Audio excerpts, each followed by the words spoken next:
What rowing did was it helped me to interact and trust people who not only look like me, but who didn't look like me. I didn't think that would ever happen. I've never seen gang members come together and do something on one team that didn't like each other at first. So that gave me hope that anyone can get along. Welcome to Flip Your Script, the podcast about life's critical turning points and how people find the inspiration and motivation to move forward and rewrite their unique stories. Flip Your Script is produced by Media Minefield, a public relations firm passionate about the power of sharing stories. Specializing in earned and social media, Media Minefield helps clients take control of their unique story and message. The show is hosted by Kristi Piehl, founder and CEO of Media Minefield, who flipped her script from an Emmy-winning journalist to a successful entrepreneur and speaker. Arshay Cooper is an award-winning writer and is featured in one of 2020's hottest documentaries. A Most Beautiful Thing is based on a book by the same name Arshay wrote about his experience in the 1990s as a member of the first all-black high school rowing team. Arshay grew up in a rough neighborhood on the west side of Chicago, a place where drugs steal souls, gangs rule the streets, and mothers' only prayer is for their kids to survive long enough to get out. Arshay has a dramatic and an important Flip Your Script story, and it's an honor to have him on the podcast today. Thanks for joining me, Arshay. Hey, thanks for having me. I'm super excited. So your story has just taken off and exploded, and people are writing about it and talking about it, and you're doing national news programs and international news programs. Are you surprised by the reception? I am surprised because before COVID, before the murder of George Floyd, the film was supposed to come out in March, and we did not get a lot of coverage. A lot of people out doing their things. We get, a lot of sports was happening, so people wasn't really talking about the story, and but I knew it was important. I knew that this story can help change lives because I told this story in schools and seeing young people who grew up like I did, just like, I want to do this. And I see them 5 years later and they say, hey, I'm rowing in college because you spoke at my school. So I knew it was an important story, but didn't know that, the world would embrace it in this way. And I'm super grateful for that. It's just the right time for this kind of message, and your voice is so authentic, and you're not covering up parts of your story, which is what I love about the book, is that you really go into these characters and all aspects of them. I mean, reading them, I read it and then I saw the documentary, but I mean, Preston and Alvin and Pookie G and Malcolm and Ken, I mean, all these people become such real people that it's so, I think, unusual and wonderful that you show all aspects of how you grew up and what happened to these characters. Yeah, I think for me, it was, and I wasn't clear about the people that were in my life before I even joined rowing. Remember, I had one friend and I was always in my head, it was very rough at home. And I think just being around the water really kind of, for the first time in my life, cleared my mind to start just paying attention in general to the world, to people, to their lives, right? And understanding, and the crew gave us the opportunity to ask questions and really get into people's lives. And so, and that was something that I've been doing for years after joining the rowing team. And I think it was important for their stories to be heard, right? That to show young people and show the world that, that talent is everywhere, but it's access and opportunity that is not. And I think just hearing every individual's story helps people understand the many Preston, Malcolms, and Alvins, and Pookie G's that are out there in the world. You said two words that are so important: access and opportunity. And through rowing and through the vision of Ken and the coaches and all of these people, you got access and opportunity that you wouldn't have otherwise had. Where do you think your life would be had you not had Ken and rowing enter your life as a teenager? Before rowing came, my mom was a drug addict and she went into recovery right before that. And so, when she came home from her recovery, she was in a Christian recovery program, and she came home. She's like, you have to start reading. She started working. And I felt like I will be okay. But what rowing did for me and what the coaches and Ken did for me, they opened my eyes to a different way of living, meaning that I would have just been okay with being okay. If I never visit a college campus, I felt like I would be all right. But I think what rowing did was it helped me to interact and trust people who not only look like me, but who didn't look like me. I didn't think that would ever happen, right? I've never seen gang members come together and do something on one team that didn't like each other at first. So that gave me hope that anyone can get along, that, I've never been anywhere, never traveled to another city, another state. And rowing did that for me. And for the first time, I was like, wow, I'm going to start exploring downtown because I've never been downtown. So it gave me the confidence to just be myself, to trust, and also to be an entrepreneur, because remember, it was a rowing and entrepreneurship program. And so, so I think I would have been okay, but I went from being okay to extraordinary because of this crew program. And this entrepreneurship concept that Ken put into the program. And for people that haven't read the book, first of all, get the book, get the audiobook. It's a fantastic story.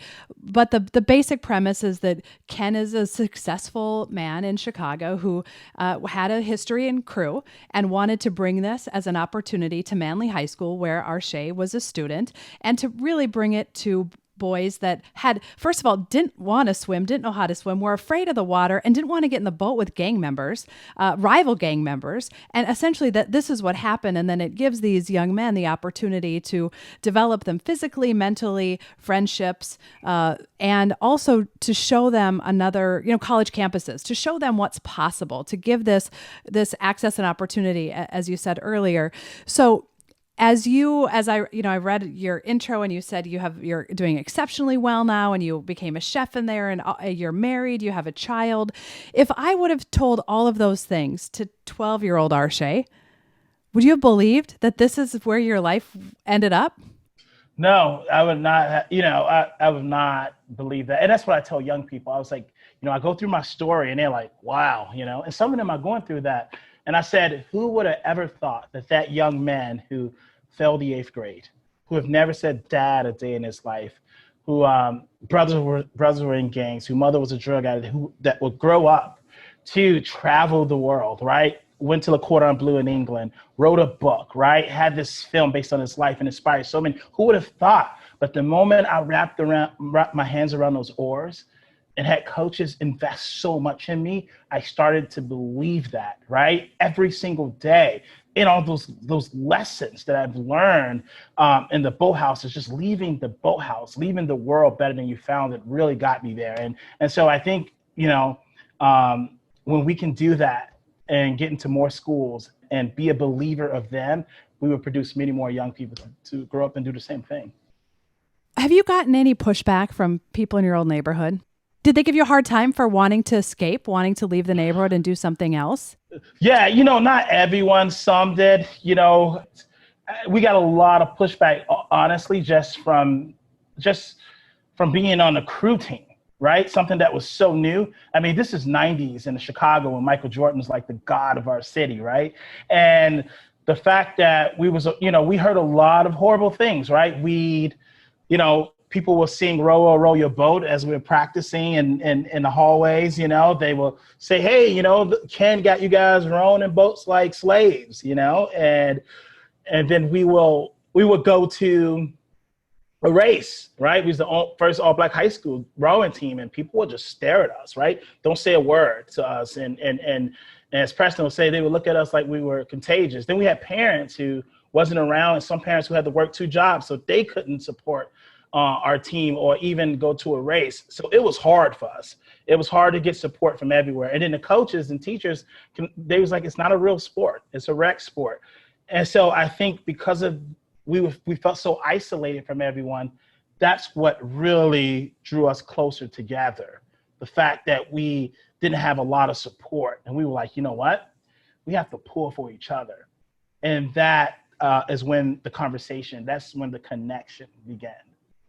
And so many of you had really difficult families. Your family of origin was not healthy or functional, but you made your own. You made your own family in that boat. And even the stories of you going every morning, to make sure that he was out, that he was going to school, your teammate was going to school. And it's this concept of one person can make a difference. Because if you look at your whole neighborhood, or even now we look at, gosh, these big problems, it's so big. But if we think about one person, and Ken the one person, Arshay the one person, that's how you can see change happening. Is that your mission now, to focus on the one thing, or are you looking big picture kind of problem stuff?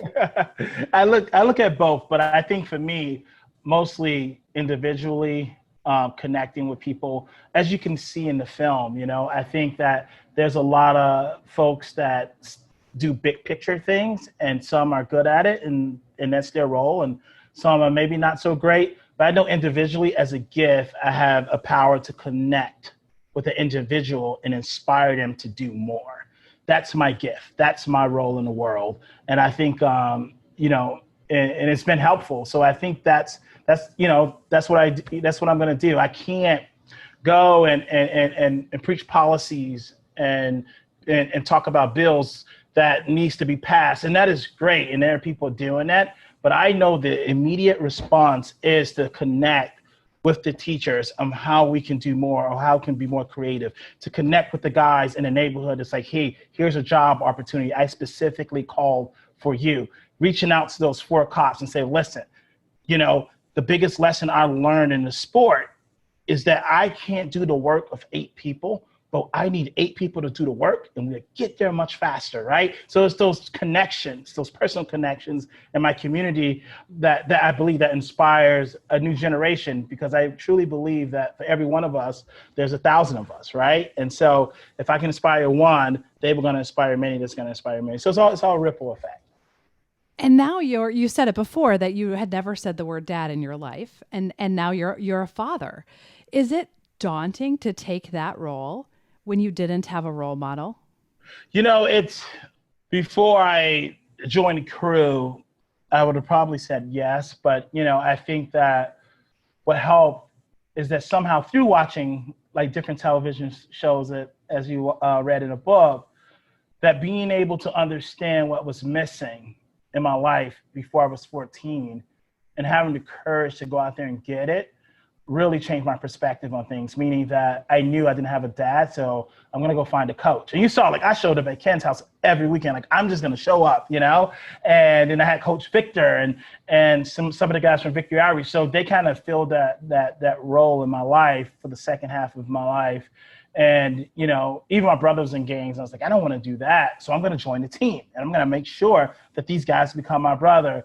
And so to answer your question, maybe before I would have said yes, but I truly believe that we can encourage and empower young people to, with a little bit of help, to find what is missing and fulfill some of those holes in our lives, because there are people who would love to do that. And what's happening in the world right now, the race reconciliation. I'm in Minneapolis. George Floyd happened here. It's had such a ripple effect, and it's such an important conversation. And I think it's so easy for people to say, why don't those people in those tough neighborhoods just leave? Why not just go? And what's so amazing about your story is that you see why that's not possible, and you see what it would take to give access and opportunity. And I have 2 teenage boys. We watched the documentary, and to connect with people their same age is very different from the West Side. Just saying the West Side of Chicago is like a place. It's really different from a people, and to identify with these people. When you were writing the book and involved in the film, did you have that sense that that's what you were doing? That you were putting a face on something that most people don't have direct access to? Honestly, I said to myself, I'm just more so the documentary, but writing the book, which was early on, I said to myself, I'm just going to write every single thing that happened to me and everything I can remember and put my perspective in this book and what I was thinking at that time. And I remember writing all that and reading after it, but not really thinking honestly that what I said earlier is that talent is everywhere and there's access and opportunity that is not. It wasn't until I finished the book and read it and it was like, wow, this is what this means, right? This is what I'm putting a face to. This is what I'm helping people to understand. You know what I mean? And and so it was honestly not until the end of the book that I realized how special it was, and all the things that people will learn from it, and all the secret messages or open messages that's in there that people will take heed of. So I suspect that your daughter is going to have a very different, well, I don't suspect, I know she's going to have a very different upbringing than you had, and yet you wouldn't be the man you are today without the struggle you had as a child. How do you reconcile those two things? I mean, how do you make sure that she gets the grit and the determination and all the qualities that you have that you had to figure out on the streets when your mom wasn't there and you were just struggling to survive with your siblings? How do you make sure she gets that without having her have to live that? Yeah, I think, that's a great question. I think it's really thinking about, the village, right? Not forgetting the village I came from. And, I hear celebrities and have this conversation before with their kids and how they will take their kids to the neighborhood they grew up in. And they said it would backfire because the kids is like, I want to be around here. I want to see, I want to know how you got to where you at. And they're like, no, that's not the point. That's not the point. But, I think about that. And I think it's really through those conversations, right? The conversations that me and Ken had, right? Those are the conversations that I want to have with my daughter, just like where I came from, making sure that her village is very, remains diverse, meaning that I would love to put her in a school that's diverse where she can learn from different people, but I still have family members, right, that are still in that still live on the west side of Chicago, and she will be around them. And I think it's still allowing her to be around so many different people and family members who still live there, and some of my friends that are still there, and having conversations with her about what she see or what she saw, and talk about those things. And I think it's, I have a young daughter, and all the guys from the team, Alvin, Malcolm, Preston, and I have no doubt that their kids are going to grow up really well. But what they did was they set their kid in front of the TV and watched the documentary with them. And they all told me that it was a lot of pause and go. And they had to explain a bunch of different things. And I think that's the way it's going to be for Sasha, is that while I'm raising her, that she will have this great and amazing life, but I also make sure she know where her dad came from, and explain the reason why a lot of these things are the way they are. And also the generation before me, and my mom's life and my grandmother's life and stuff like that. So it's all going to be conversation, so she can just, learn from that kind of experience. How old will she be when you put her in a boat? Honestly, if I could, I would do it now. No, I think, I'm hoping 12, that I can put her in a boat for the first time. And I really want her to row. I hope that she can continue this legacy of rowing. My life right now is diversifying the sport of rowing and putting kids on the boat for the first time, and helping them to overcome the fear of water, and just build a relationship with the water. It's just such a peaceful thing. Like, I would go to the dock and just talk to the water. So I want her to have that kind of relationship with the water, because it's just so important to me. But I would say 12 years old, hopefully. That's fantastic. And the quiet, which I didn't really fully get that until the documentary did it so well. Your neighborhood is loud. There's noise. And to go onto the water and you experience quiet and peace and a different perspective, and the power of that, because it allowed your mind to open up, I just thought the documentary did that really well. Yeah, they did it so well. And, I didn't really talk much about it in the book, but I remember just wanting to be a part of a sports team.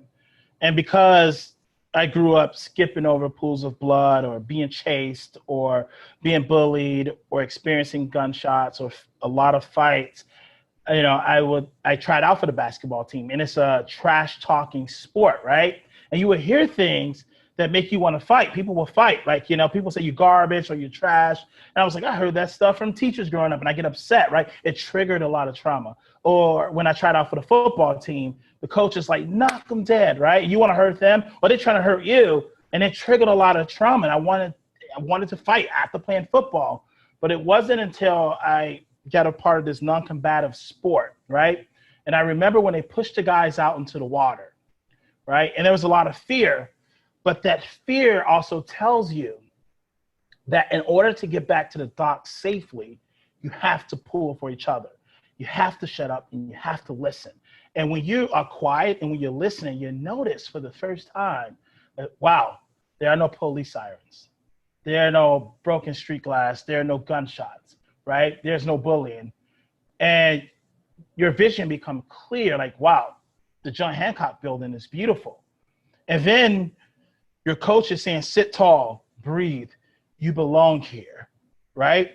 And then when you begin to row and pull, it's meditative, right? Some people meditate a half hour a day and it changed their lives, but 2 hours a day being out there and that magical rhythm, right? The sound of the blade hitting the water, just your blade catching the water and you're moving, it was truly a beautiful thing. And so that was the first sport where I was like, wow, I don't feel like I want to fight anyone. Like there's no trauma, right? There's no trigger of any trauma. And it was something that we wanted to experience every day. And all that labor, it is so hard. Even when the guys didn't get along, you're not going to get out of that boat and be like, oh, I'm going to smack you. You're like, I'm so tired. And you see guys kind of like leaning on each other, right? Like that doesn't happen. And that is such a beautiful thing. And that's how we were able to overcome that fear of the water, right? Just by experiencing it. And it was just like, we've been near ocean where you feel that at peace, or in a shower when you finally begin to collect your thoughts, and so that was every day for 2 hours. And that really changes your life. And so I'm so glad the way the documentary kind of painted that picture for everyone to see. And you said a really important word, I think, belong.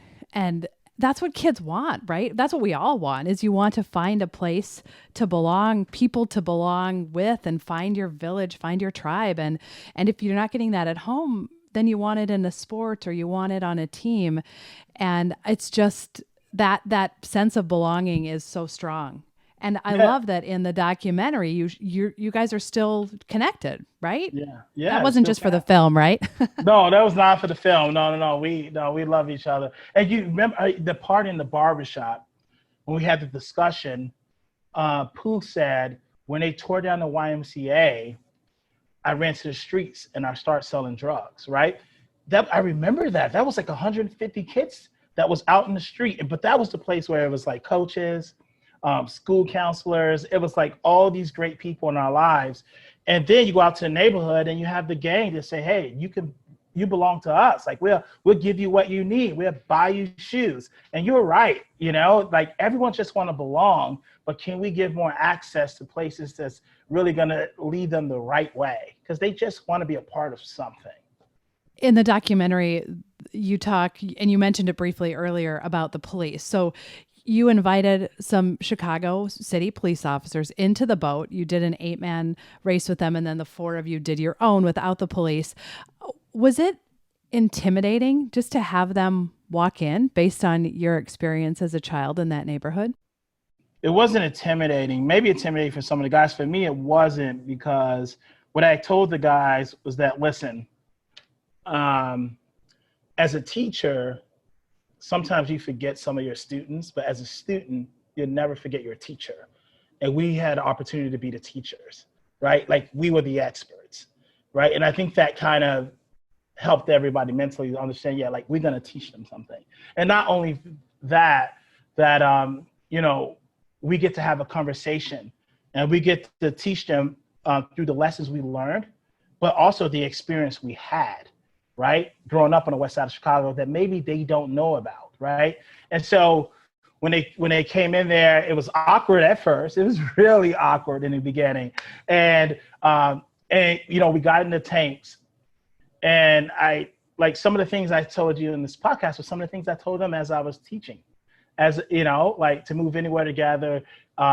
We all have to be following each other. We have to connect. And I think it's important for us to take you guys to the same water where we were disconnected at first, the same water that helped us connect, right? And do more. And I think that sports really breaks down barriers, right? When you think about or being intimidated, I think sports really, really help with that. So I knew if I couldn't mail my book to the police station and someone would read it, or I can take a bullhorn and just start blasting my testimony in front of them, that maybe it wouldn't work, but I know that they want to be involved in something, right? And so we just asked them to come out for a row, and I felt the connection towards the end of that first day. And that's when I said, you know what? It wasn't a part of the film at all. I was like, can you guys race with us? Because it just wasn't over, right? It wasn't done, because tomorrow, the guys' kids still live in the same community they serve, and they still don't know their names. And so when I asked them to race, they were like, yes. And what happened is that they kind of walked them out in our shoes, and we heard their stories. So when you seen that scene where the guys were teaching their kids how to row, the cops were there watching. That's not the interaction they get. The interaction they get is when someone's calling them on kids like that, or when they're pulling those kids over. I mean, they learn that Preston wears his hoodie and sag his pants, but he's one of the greatest entrepreneurs on the West Side. They learned that Alvin grew up not making bad choices, but hard choices to protect his family, right? And to eat. They learned that Malcolm calls his son every 10 minutes, that that these guys really love their young people. And they learned it every day by being at practice. And we're working with them and training with them. And so that's what I want. I wanted to give them that experience to help them understand that it takes a village to raise a child, but we need the whole village. Even those who work there 8 hours a day, we need you guys to be a part of the village. And I was happy. There's still so much work to do, right? What I'm happy about is that we still talk to those guys. We told, they was like, is there any books that you think we should read? And they read those books, right? And when this was before George Floyd, when George Floyd was murdered, to have a cop post a picture, him meeting with activists, to just understand more, because of the relationship we built, meant something to me. To have a cop to say, you know what, this was last week. He said, man, I had a lot of bricks thrown at me in the last month in Chicago. And he said, you know what, I can take my uniform off, but you can't take your black skin off. Right. And so these are the conversations that we're having. And it just reminds me back 20 years ago, like I tell you, we did not like each other, the guys on the team, but we started having these kind of conversations. That was the start of something that lasted 20 years. And so, I was happy to be able to have those guys come out. And it makes so much sense. And we talked about a little earlier that, it's really easy to put people in categories. And it's really easy to put the cops in a category as racist or bad or all these things. And those guys are out there, right? But to meet a person and to understand them as a human being and to have a conversation is different than all those people are fill in the blank. And that needs to happen on both sides in so many parts of our society right now. And the film just really brings that down to a level that it's weird to see. Just visually, like you guys in the boat with the cops, it's like such a weird, because you guys are big, and those cops, like it's visually as interesting because it just, you can't look away from it. It's like, what's going to happen? Are these guys, everyone has a weapon in their hand. They've got these big oars, and the cops need you, because they would have flipped that over without you in there, right? They didn't know what they were doing. They didn't know what they were doing. You know what? I'm telling you, you can take the edit version and make a whole film off that. I mean, while we were doing that, I was still in my head saying, like, well, is this the right thing to do? Like, how people are going to receive this? And there was a moment when Big Lou was the biggest cop, and he was in the boat, but we did not know that he didn't know how to swim. And so he's shaking, right? And Alvin's behind him who done time. And Alvin's behind him, and you hear him say, and you can hear Lou shaking. You can feel it. And Alvin says, sit tall. Like, dude, like, I've been here. Trust me, I got you, right? And to just see him gain that confidence, right? And I just thought, like, man, you know, some people measure the sport of rowing by gold medals only. And there's a lot of people who look like me who lost many races, right? And felt like they was a failure. And there's a part where Ken said, I felt like because we wasn't winning, the program wasn't a success. But what Chicago's been trying to figure out, how can we get different gang members working together? How can we get certain kids who culturally have a fear of water to get over that fear of water? How can we get young people traveling? How can we get young people at a young age activating that entrepreneurial mindset? Those all were wins. And so what I'm trying to tell the sport, even just connecting with the cops, those guys and their stories and what they went through. Like, I've never committed a crime or been suspended from school and still had my face pressed down a police car numerous of times growing up, right? And this is stuff that the sport has helped us with, just building connections. And if we can get the sport to understand that all these programs that are like Manly that are still out there, that what they have done is a win, and that is also a part of measuring success. I think that we're on our way to just being a really good and great sport, and that's something that now the sport is starting to understand. I loved that the mothers were in the documentary, because in the book, you know, Ken has these high hopes, like, let's go to college, boys, and the moms just want the boys to live. That part, just as a mom of teen boys, shocked me. I can't, of all the goals I have for my kids, and I've got a senior in high school right now, surviving to graduate, it isn't something that I worry about in the same way that your mother worried about it and the other mothers worried about it. So it's a really good point that you make, that Ken had all of these hopes, and it's probably because he didn't understand the disconnect between what the neighborhood wanted and what he wanted. And yet, how could you say anything except that program has been a giant success? Yeah, absolutely. And, you know, you're right. And I think that's why that regatta, you know, people always ask, like, what was special about that last regatta? Just really having the moms there. And because the moms for 20 years kind of had this regret that they never saw us race.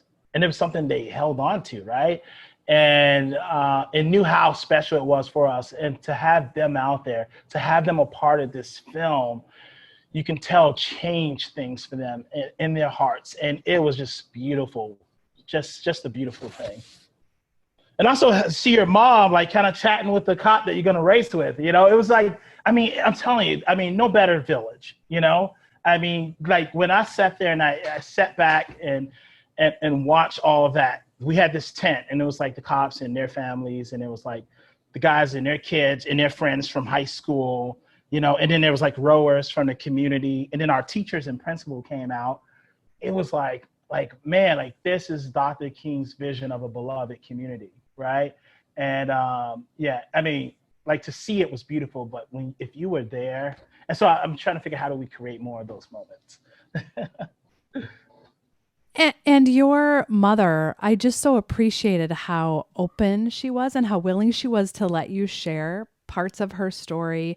That, you know, we live in a social media society. You want to put the good Instagram filter on, and you don't want to talk about all the bad stuff. And your mother had some really difficult things happen to her. She was a victim when she was a child, and then that impacted her ability to be healthy and care for her own children. And it's so important that that's out there, because I think it's easy to look at her and say, well, what kind of mother would do drugs and leave her kids? And, you know, it's so easy to put a judgment on that. And people do that.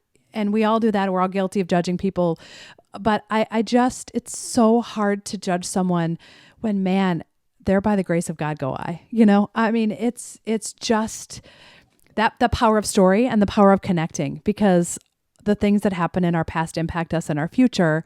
And yet everyone can be redeemed.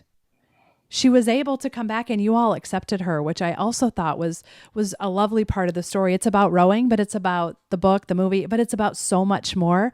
And so just, congratulations to your mom for allowing you to go all the places you went with her story, because it matters. It means something.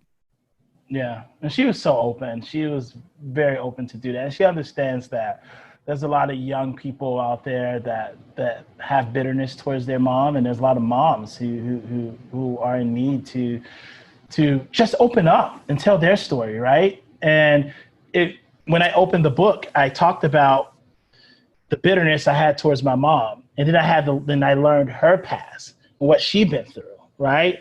And that's so important. And then sometimes people ask questions like, "Where was your grandmother?" Like, my grandmother was like, she's seen her best friend hung on a tree in the South and never really been the same, right? Like, there's this trauma, right, that this film was constantly, taking the sheet off of. And you learn so much, sometimes there's a mass shooting in different suburban schools, and right away they send in these trauma counselors, which they should. And I remember saying, wow, I've seen that stuff every day. And we have never talked to anyone. My mother has not talked to anyone. My grandmother, from what she saw, like Malcolm's brother was hung on a tree in the South. Like, no one has ever talked to anyone about these things, right?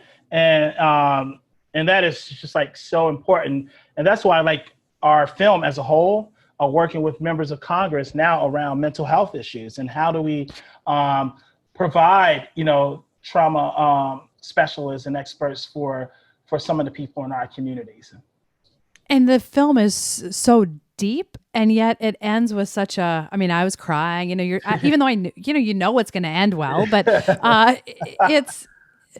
that's, I think, the gift of your writing, and the film does it as well, in that it's taken on really big topics, but feel good is maybe that is the right way to describe it. Cause I think it leaves you feeling like, okay, if that happened, I can make a difference for someone else. Who can I be the Ken to? Yeah. And that's, I suspect, was your goal, is to show that one person can make a difference. Yeah. And I mean, that what you said, Kristi, was key. In my inbox, flooded with messages, in my social media inbox as well. And there is a lot of people of color who are like, this gave me hope. I felt like I had no hope, right? Your mom, the moms, your stories, now I want to tell my son what they can be a part of, or my daughter what they can be a part of. Even more so, more than those stories, tons of people who have access to everything, who grew up very privileged, who grew up in wealthy families, are like, what can I do now, right? And in the last 6 weeks, every Ivy League school has had a chat with me and a director on how can they recruit more kids of color? What do they have to do? And this is what this story have done.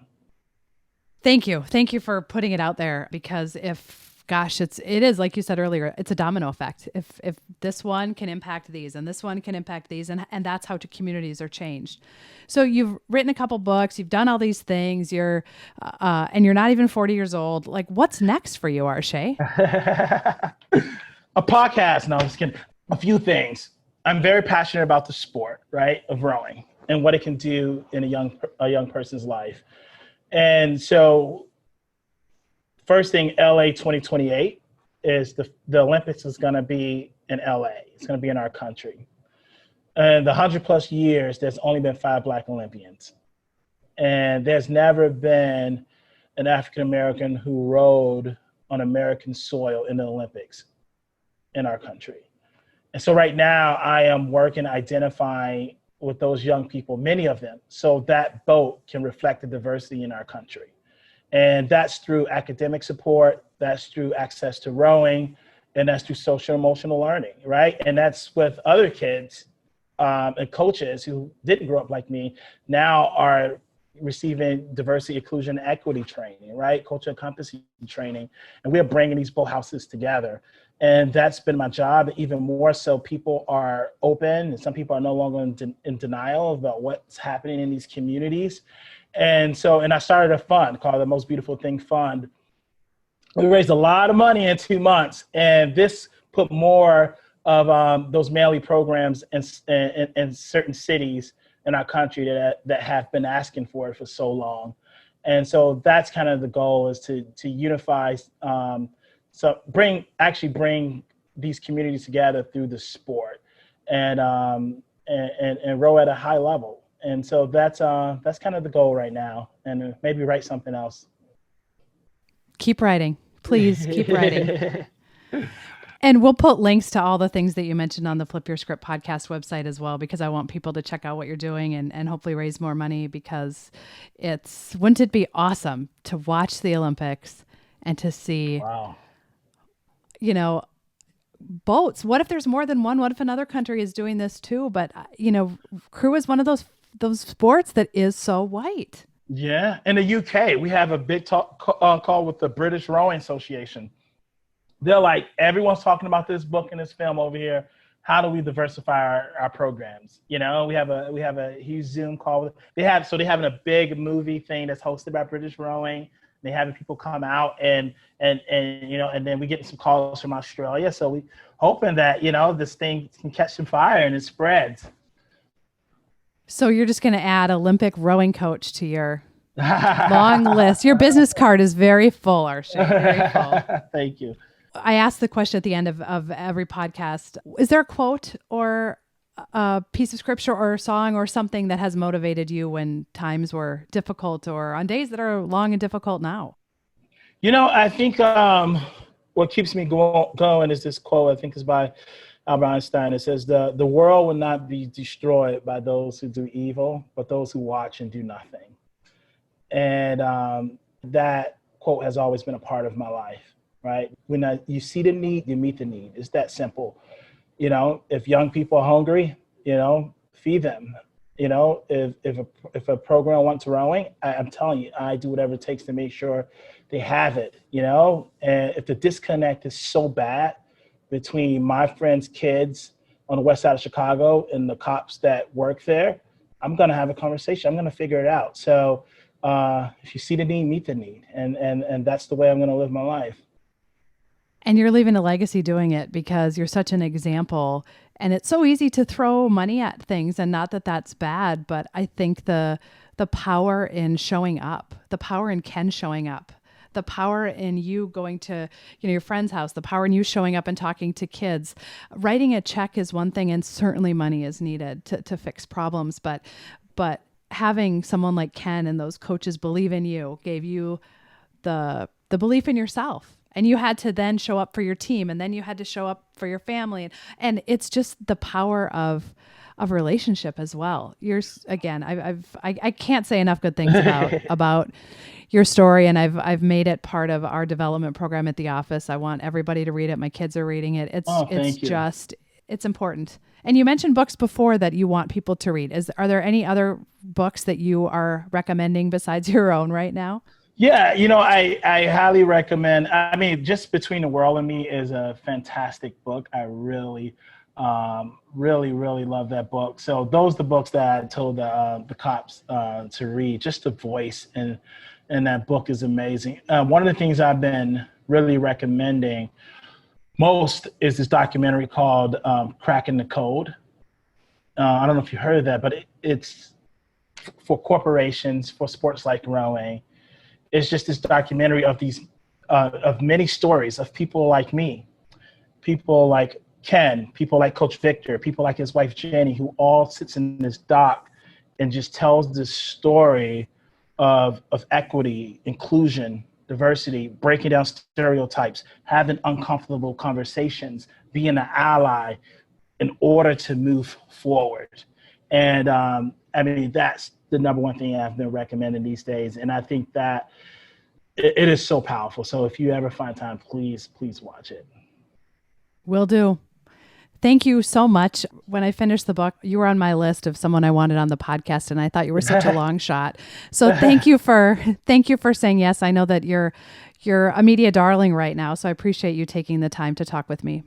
Thank you so much. Thanks for having me, and much love. Thank you. You know, the thing about Arshay's story and the book and the film is the concept of belonging, the concept of connecting, and how important it is. Arshay said it several times. Talent is everywhere. Access and opportunity is limited. How can we change and give more people access and opportunity? And what would the world look like if everyone had access and opportunity? What would the world look like if we showed up to make a difference? What would it look like if we gave hope to other people and were part of the healing? There's so many problems, and we can talk about problems, but what if we focused on the solution? And that starts with one person, and I hope that Arshay's story inspires you to have it be you. My hope is that Arshay's story empowers you to believe you're capable of more than you think, to discover motivation, to uncover inspiration, and to find the strength to turn the page. Thank you for listening to Flip Your Script, hosted by Kristi Piehl and produced by Media Minefield. If you like our message, please be sure to give us a 5-star rating, subscribe to the show, and share our episodes with your family and friends. Do you or someone you know have a story about flipping your script? We'd love to share it. Contact us on our website, flipyourscriptpodcast.com. To stay up to date on all things Flip Your Script, make sure to follow host Kristi Piehl on social media. You can also check out the website for pictures, resources mentioned in the show, and other great episodes.